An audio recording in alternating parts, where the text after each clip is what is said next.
You can draw this if you know how to draw this. The thing is that this building is just a lot of boxes or different shapes as spheres or pyramids piled on top of each other. And the problem with drawing it is that there are so much details, we start to get distracted from the underlying perspective. So when you see a big building like that, try to get rid of the ornamentation and details on your head. Because if I don't draw well the details, you won't even notice, but if I mess up the perspective, my drawing will look weird and distorted.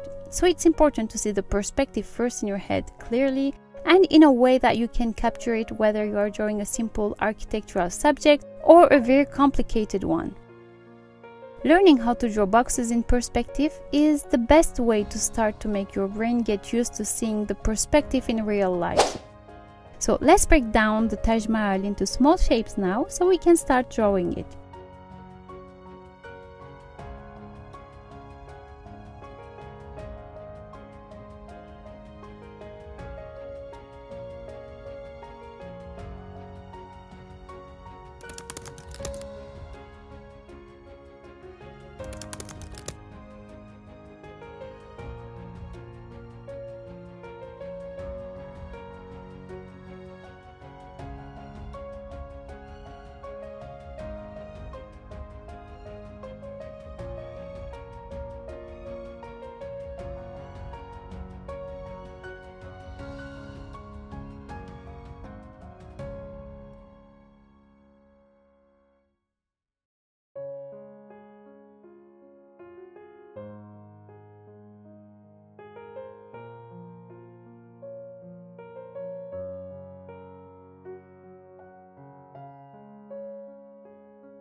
hope this video was helpful, and if you want to learn how to draw boxes in perspective, you can check out my other videos here. And see you in the next one.